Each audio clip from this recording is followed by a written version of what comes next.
थोड़ा बिहार लौटते हैं, आप काराकाट का भविष्य क्या देखते हैं?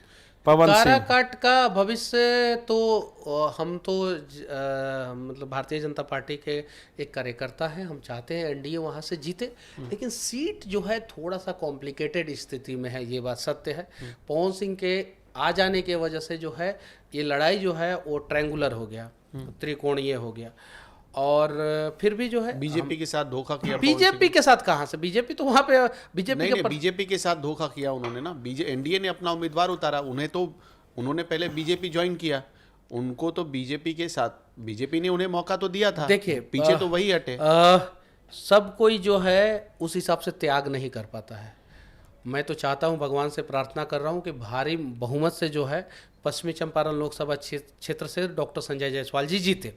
मैं चाहता हूं अगर वो बीजेपी में रहते और बीजेपी जो है सरकार बनाती केंद्र में, और फिर 2025 में जो है विधानसभा का चुनाव में जो है बीजेपी की सरकार आती, तो बीजेपी ये बात कहती कि पवन सिंह जी का इसमें योगदान था। तो या तो नरेंद्र मोदी जी का किलर बनना था या पिलर बनना था, डिसाइड उनको करना था।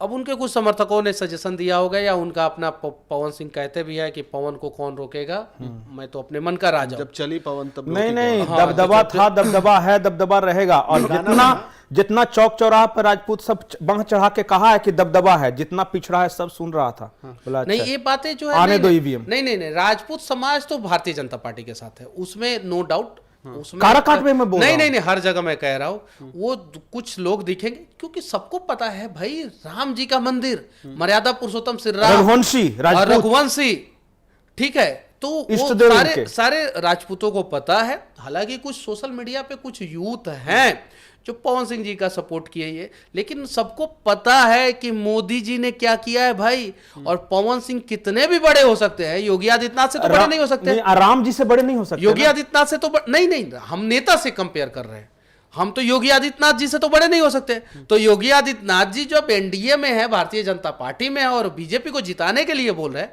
तो वो सोशल मीडिया एक अलग है, ग्राउंड एक अलग है। और ग्राउंड पे जो है बस रिजल्ट जो है 4 तारीख को आएगा और आपको देखने को मिलेगा। मैं ईमानदारी से बताऊं, काराकाट का मैं वोटर हूं। वहां क्या चल रहा था हम सब देख रहे थे। वहां जो पार्टी होता है उसका एक बेस वोट बैंक होता है, कोई भी कैंडिडेट हो। एनडीए से आएगा तो उसके साथ कुछ चिराग पासवान का वोटर जुड़ेगा ही, जीतनराम मांझी का जुड़ेगा, सब अगल बगल के नेता। मैं जीतनराम मांझी बगल में गया से लड़े। उसके बाद बीजेपी का अपना वोटर होगा, कुशवाहा का अपना वोटर होगा। तो मिला जुला के कोई कैंडिडेट कोई भी रहता है 2-2.5 लाख से शुरू करता है। उसी तरह आरजेडी का भी है। राजाराम कुशवाहा के पास सीपीआई का कैडर है, आरजेडी का कैडर है, कांग्रेस का कैडर लगा हुआ है।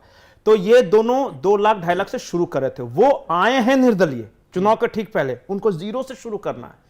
उनको 2.5-3 लाख पहुंचते तब तक ये सब 4-5 लाख पहुंच जाएगा। तो लड़ाई थी उपेंद्र कुशवाहा और राजाराम में ही। शोर था पवन सिंह का, मीडिया कवरेज पवन सिंह को मिल रहा था। लड़के पवन सिंह के थे, रील्स पवन सिंह के लोग बना रहे थे। और चौक चौराहों पे, शहर में खास करके, अंदरूनी गांव में नहीं, शहर में गोह चले जाइए, रफीगंज चले जाइए, रोहतास चले जाइए, 4 ठो टीका लेके अब दबदबा था, दबदबा है, दबदबा रहेगा। मैं बोल रहा हूं, ये जो बात है ना, वहां जो पान लगाने वाला है ना, उसके पान दुकान के सामने ही जो बोल रहे थे कि एकदम राजपूत चित्तौड़गढ़ जीत जाएगा, तो बेचारा बोल नहीं रहा था। उसका धंधा है कि कुछ बोलेगा तो इसे मारा पीटी करेगा। तो चुप है, लेकिन मन मन सोच रहा है कि आने दो ईवीएम, मार देंगे हम दूसरा को। अच्छा, हम इसका मतलब कि इस बात का खंडन खूब मीडिया कवरेज नहीं, इस बात का खंडन करेंगे। हम जानते हैं कि कुछ लोग हो सकते हैं, बाकी राजपूत समाज ऐसा नहीं करता है। राजपूत समाज जो है वो देश का एक ऐसा समाज है जो दूसरे किसी की रक्षा के लिए हमेशा खड़ा रहता है। एनडीए के ओर से भी राजपूत बहुत सारे प्रत्याशी खड़े थे, और सबसे ज्यादा और महागठबंधन की तरफ से भी राजपूत प्रत्याशी बहुत सारे खड़े थे। यहाँ पे जो है रील के वजह से जो है ना, कुछ चीजें और कुछ स्लोगन जो है गलत हुआ रील के वजह से। क्योंकि मान लीजिए कि जैसे राजीव प्रताप रूडी खड़े हैं, उनके लिए अगर कोई रील बनाता है इस प्रकार का, नहीं वायरल होगा। अगर जो है महाराजगंज से सिग्रीवाल जी खड़े हैं, उनके लिए अगर इस प्रकार का रील कोई बनाता है, नहीं वायरल होगा। अगर जो है राधा मोहन सिंह जी जो है खड़े हैं, उनके लिए कोई इस प्रकार का रील बनाता है, नहीं वायरल होगा। लेकिन पवन सिंह जी के लिए अगर कोई इस प्रकार का रील बनाता है तो वायरल होगा। तो आजकल सोशल मीडिया पे कुछ चीजों को वायरल करने के लिए भी पवन सिंह के लिए वो सारी चीजें निगेटिव हो गई। सोशल मीडिया पे पवन सिंह नंबर 1 है, निगेटिव हो गई, ग्राउंड पे 3rd है, रिजल्ट आने दीजिए। निगेटिव हो गई। अगर उनके कार्यकर्ता जो है, और पवन सिंह ने एक और गलती कर दिया, वो सिर्फ और सिर्फ पर्टिकुलर 1-2 कास्ट के गांव में घूमते रहे। अगर उनको जो है जीतना था चुनाव, तो वो चूंकि उनके साथ जो समर्थक थे वो यूथ थे, पॉलिटिकली वो लोग जो है उतना मेच्योर नहीं थे। उन लोगों ने जहां जहां गाइड किया वहां वहां चले गए वो बेचारे। और पवन सिंह तो सीधे साधे आदमी और मुंह पे बोलने वाले आदमी, उनको जहां बोला सब वहां चले गए।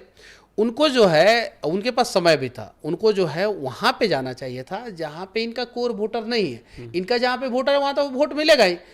और यही काम जो है उपेंद्र कुशवाहा ने किया।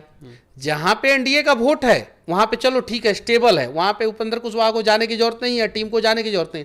जहां पे थोड़ा सा गड़बड़ लग रहा है वहां पे उपेंद्र कुशवाहा ने मदद किया, मेहनत किया, और राजा राम ने भी सेम काम किया। इसीलिए काराकट जो है लो प्रोफाइल चुनाव राजा राम लड़ा है। हाँ, वहां पे पूरे मीडिया में उस बेचारे को कवरेज नहीं मिला। और इसलिए जो है राजा राम और उपेंद्र कुशवाहा लड़ाई जो है दो ही लोगों के बीच में। आप देखिएगा परसों रिजल्ट आएगा, और परसों रिजल्ट आएगा तो पता चलेगा कि आखिर किसका दम।